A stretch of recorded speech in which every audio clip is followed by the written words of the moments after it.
नारायण नारायण नारायण नारायण नारायण। कई दिनों से मन में ऐसा आ रहा था कि कुछ साधकों को मैसेज डालूं और विशेष करके उनके लिए जो परमार्थ के पथिक हैं, जो ईश्वर के पथ पर चल रहे हैं, जो धर्म के पथ पर चल रहे हैं, उनके लिए ये मैसेज है कि देखो, यदि आप सचमुच अपने जीवन में ईश्वर की कृपा चाहते हो, ईश्वर की अनुभूति चाहते हो, तो आपके जीवन में ये बातें नहीं होनी चाहिए। मैं वो आपको बताने जा रहा हूँ कि ये बातें आपके जीवन में नहीं होनी चाहिए, तभी आप इस पथ में कुछ अनुभव कर पाओगे। नहीं तो आपको ऐसा रहेगा कि हम बहुत आगे बढ़ रहे हैं, लेकिन आप आगे नहीं, आप पीछे चले जाएंगे।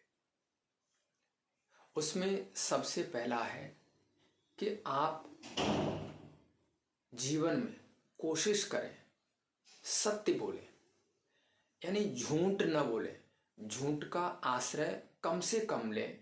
कोई बहुत ही ज़्यादा आपकी जान पर आ गई है तो बात अलग है, लेकिन आप छोटी छोटी बातों में जब झूठ बोलते हो तो कई बार मुझे भी बड़ा अजीब लगता है कि झूठ क्यों बोल रहा है। इसलिए भगवान सत्य में प्रतिष्ठित है। भागवत का जो प्रारंभ है, पहले अध्याय का पहला श्लोक है, उसमें व्यास जी ने यही कहा कि परमात्मा का दूसरा नाम सत्य है। सत्यम परम धीमहि। मैं उस सत्य स्वरूप परमात्मा का ध्यान करता हूँ। तो मैं साधकों को ये विशेष रूप से संकेत करना चाहता हूँ कि कोशिश करें कम से कम संतों से, जहाँ तुम जुड़े हो अपने गुरुओं से, झूठ तो मत बोलो। ये तुम्हारे मन में कोई कमजोरी है तो आप उसको बताओगे तो उसका कोई हल हो जाएगा, और हल भी तभी होगा यदि वो कमजोरी आपको ही महसूस हो। जैसे कोई व्यक्ति मान लो शराब पीता है और उसको ऐसा लगता है कि ये शराब पीना अच्छा नहीं है, तो उसका हल हो सकता है। लेकिन जिसने ये सोच रखा है कि शराब पीना बुरा नहीं है, शराब पीने में कोई बुराई नहीं है, तो उसका हल नहीं हो सकता। यानी यदि कोई साधक उठना चाहता है, ऊपर को उठना चाहता है, तो उसकी सहायता करके हम उसको उठा पाएंगे। लेकिन कोई उठना ही नहीं चाहता है तो उसको तो एक क्या 4 लोग लग जाएंगे तब भी नहीं उठ पाएंगे।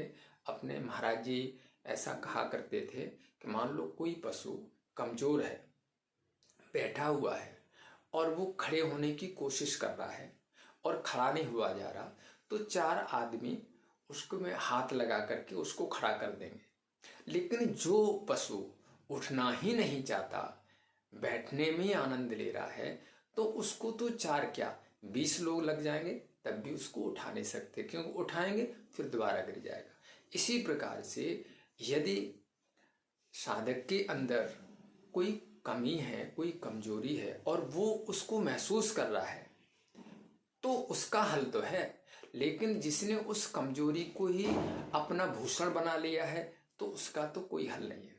तो पहली बात तो ये है, मेरा ये सभी से ये विशेष रूप से संकेत है कि आप अकारण झूठ ना बोले, और विशेष करके संतों से तो बिल्कुल ना बोले। यदि आप कुछ गलत हो रहा है, यदि आप कुछ गलत कर रहे हो तो अच्छा है उसे बता दें। और दूसरी बात, हम तो साफ साफ शब्दों में आपसे यही कहना चाहते हैं कि रास्ता हजारों रास्ते हैं, जिस रास्ते पर आपको चलना है उस पर चलो, लेकिन पूरी तरह से चलो, किसी एक के बन करके चलो। यदि आप 10 जगह हाथ पैर मारोगे तो किसी के नहीं बन पाओगे।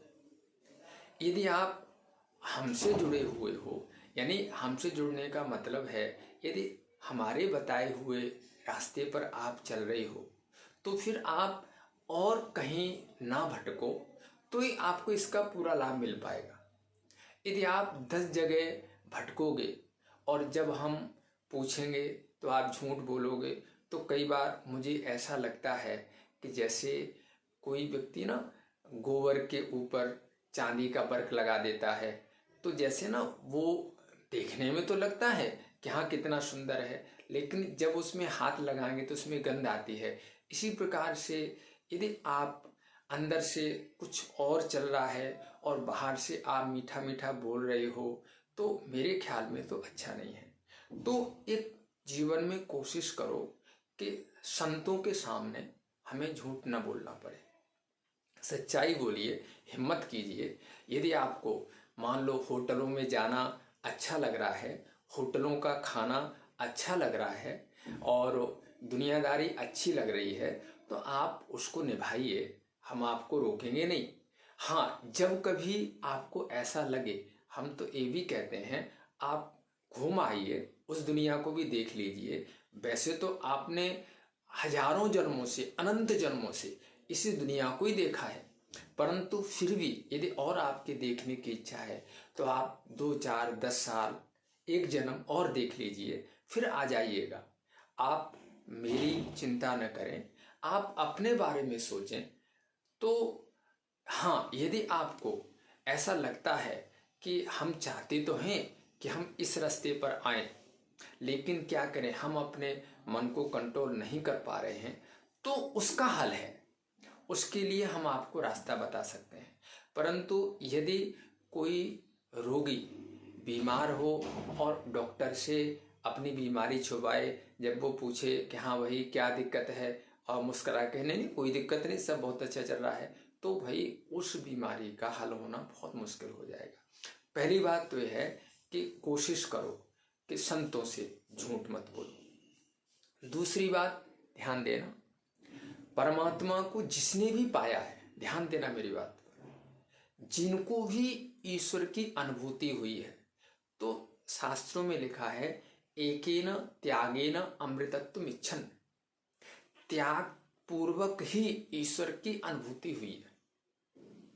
यानी भौतिक सुख सुविधाओं का आनंद लेने वाला व्यक्ति आध्यात्म जगत में प्रवेश नहीं कर सकता। इसलिए जिन्होंने भी पाया त्यागात् शांतिरनंतरम, यदि आपको शांति चाहिए, यदि आपको ईश्वर की अनुभूति चाहिए, तो आप त्याग पूर्वक जीवन जिए। त्याग का मतलब ये नहीं है कि आप घर बार छोड़ दें। बहुत लोग यही समझते हैं, वो कहते हैं बस महाराज हम आप जब कहोगे तो हम वृंदावन आ जाएंगे। हम कहते नहीं नहीं, आप फिलहाल यहीं पर भगवान के लिए जीना शुरू करो।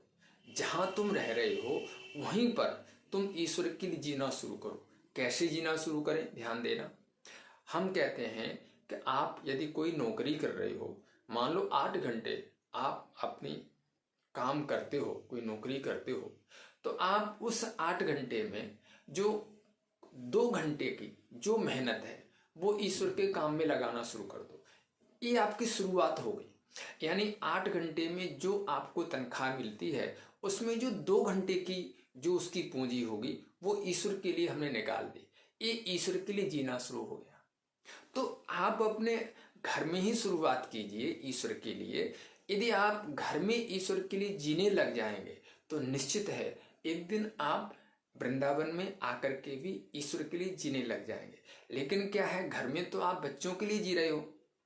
और बड़ी आश्चर्य की बात तो ये है कि लोग जिन बच्चों के लिए धर्म छोड़ने को तैयार हैं, सत्य छोड़ने को तैयार हैं, ईश्वर को छोड़ने को तैयार हैं, उनको इस बात का पता ही नहीं है कि ये बच्चे ईश्वर की देन से मिले हैं, और ये बच्चे जब तक हमें मिलेंगे वो भी ईश्वर की कृपा ही रहेगी, तभी मिलेंगे। इसलिए यदि ईश्वर अनुकूल रहेगा तो बच्चों से भी आपको सुख मिल जाएगा। नहीं तो बच्चे हो सकता है आपसे पहले आपको छोड़ दें, या हो सकता है बच्चों से आप दूर हो जाएं। तो इसलिए आप धर्म के लिए बच्चों को छोड़ देंगे तो बच्चे फिर दोबारा मिल जाएंगे, लेकिन यदि आपने बच्चों के लिए धर्म को छोड़ दिया तो शायद धर्म तो जाएगा, बच्चे भी चले जाएंगे।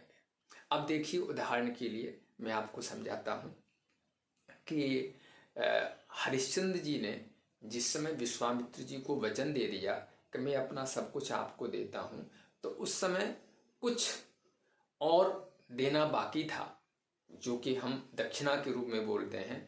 तो उन्होंने कहा कि इतनी सहस्र मुद्राएं आपको और देनी पड़ेंगी। और उन्होंने इसके बाद कहा कि यदि तुम चाहो, हरिश्चंद्र जी से विश्वामित्र जी ने कहा, यदि तुम नहीं दे सकते हो तो बस एक बार ये कह दो कि मैं दे नहीं पाऊंगा, बस इतना ही आप कह दो, मुझसे दिया नहीं जाता, मैं आपको छोड़ दूंगा, आपका राज्य भी छोड़ दूंगा। उनका नहीं, यदि मैंने वचन दिया है, यदि मैंने बोला है तो मैं उसको पूरा करूंगा। और उन्होंने पहले तो अपनी पत्नी को बेचा, किसके लिए? सत्य के लिए। अपने बच्चे को बेचा, किसके लिए? सत्य के लिए। फिर खुद को ही बेच दिया, किसके लिए? सत्य की प्रतिष्ठा के लिए। यदि वो चाहते तो मना कर सकते थे, और यदि वो मना कर देते, क्योंकि वो तो कह ही रहे थे हम भी यही चाहते हैं कि तुम कह दो, हम नहीं देते, लेकिन उन्होंने कहा नहीं, यदि हमने कहा है तो हम उसको जरूर करेंगे।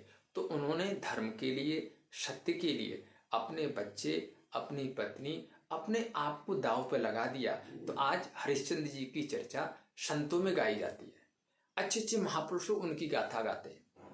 तो इसलिए ये तुम धर्म के लिए अपनी कुर्बानी दे दोगे तो निश्चित है स्वर्णिम अक्षरों में तुम्हारी गाथा गाई जाएगी। और नहीं तो देखो, बाल बच्चों को तो आप देख लीजिए, पशु भी पाल लेते हैं, पंछी भी पाल लेते हैं। यदि आपने भी सारा ध्यान इसी में लगा दिया तो मेरे हिसाब से तो आपने बहुत घाटे वाला सौदा कर लिया। और हम फिर कहते हैं, यदि ईश्वर की कृपा बनी रहेगी तो आप बच्चों से भी आनंद ले पाओगे, और नहीं तो बच्चे भी चले जाएंगे। यदि आपने ईश्वर को छोड़ दिया तो शायद बच्चों का सुख भी आपको मुश्किल से मिल सके। इसलिए ईश्वर को सबसे ऊपर रख करके चलो, ध्यान देना। तो मेरा विशेष करके साधकों से यही कहना है। और एक बात मैं और कहना चाहता हूँ आप लोगों से, कि आप लोग जो कि इस धर्म से जुड़े हुए हो, सनातन धर्म से जुड़े हुए हो, ये रामकृष्ण का एक देश है, आप इनकी उपासना छोड़ करके यदि आप छोटी मोटी उपासनाओं में लग जाते हो, कहीं किसी ने कोई तारे दिखा दिए तो आपने कह दिया हाँ हाँ हमें तो भगवान के दर्शन हो गए, किसी ने कोई लाइट दिखा दी तो आपने कह दिया हमें तो ईश्वर का दर्शन हो गया, है ना। किसी ने कोई फूंक मार के सिर का दर्द बंद कर दिया तो आपने को लगा कि हाँ हाँ ये तो कोई सिद्ध पुरुष है। ये सब चीज़ें आपको भ्रमित करने वाली हैं। कृपा करके इन चीज़ों से बचने की कोशिश करें और सीधे साधे ढंग से आप ईश्वर के, परमात्मा के साथ जुड़ें। और मैं फिर अंतिम में आपसे एक बार कह रहा हूँ कि आप लोग झूठ का आश्रय ना लें, आप सच्चाई से जीने की कोशिश करें, सत्य बोलने की कोशिश करें, सत्य बोलने की हिम्मत रखें। ये अच्छा नहीं लगता मेरे को जब मुझे इधर उधर से पता चलता है आपके बारे में कि आपकी स्थिति तो कुछ और है और आप सुना कुछ और रहे हो, तो ये अच्छा नहीं लगता। और आप बिल्कुल निश्चिंत हो जाएं। आप ये भी अपने दिमाग से निकाल दीजिए कि शायद यदि हम स्वामी जी से पीछे हट जाएंगे तो शायद इनके जीवन में कोई रुकावट आ जाएगी। नहीं नहीं, आप निश्चिंत हो करके कुछ समय, यदि आपको दुनियादारी पसंद है तो आप आराम से घूम करके आइए, उसको देख करके आइए। आप मेरी कोई चिंता न करें, क्योंकि मैंने जिसको पकड़ा है वो पावर है, वो शक्ति है जो सारे ब्रह्मांड के कण कण में बैठ करके और सारे ब्रह्मांड को चला रही है। मैंने शायद आपको पहले भी सुनाया होगा कि स्वामी रामतीर्थ जब विदेश जा रहे थे, उनका विदेश से वो आया था निमंत्रण, तो विदेश जा रहे थे, तो जब कोलकाता से उनको पानी के जहाज में चढ़ना था तो जिस सेठ के घर में रुके हुए थे उसने कुछ स्वर्ण मुद्राएं दी कि महाराज ये रास्ते में आपके काम आ जाएंगी, आप इनको अपने साथ रख लो। तो उन्होंने वहाँ से तो ले ली और ले जा करके जहाज में चढ़ने से पहले उस समुद्र में फेंक दी। तो उसने कहा, सेठ ने कहा कि महाराज ये आपने क्या किया, अब आपको रास्ते में भोजन की व्यवस्था कौन करेगा, कैसे। तो उस समय उन्होंने एक ही बात कही, और वही बात मैं आपसे भी कहना चाहता हूँ अपने बारे में। उन्होंने कहा कि इस राम ने जो घर छोड़ा है वो तुम्हारे सहारे नहीं छोड़ा, उस राम के सहारे छोड़ा है। तो इसी प्रकार से मैं भी आपसे यही कहना चाहता हूँ कि भाई मैंने तो जिसको आधार बना करके ये सारी दुनियादारी छोड़ी है, मैं तो उसके सहारे जी रहा हूँ। आप निश्चिंत हो करके, यदि आपको होटल में जाना, खाना, ऐशो आराम करना अच्छा लग रहा है तो आप करके देख लीजिए, निश्चिंत हो करके जाइए। जब आप अच्छी तरह से उधर देख लो फिर आप हमारे पास आ जाना, और जब आओ तो पूरी तरह से आना, अधूरे नहीं आना। ऐसा नहीं मुझे अच्छा लग रहा है कि आज आप आधे इधर हैं आधे उधर हैं। जब भी आप मेरे पास आओ पूरी तरह से आना। जय जय श्री राधे श्री राधे श्री राधे।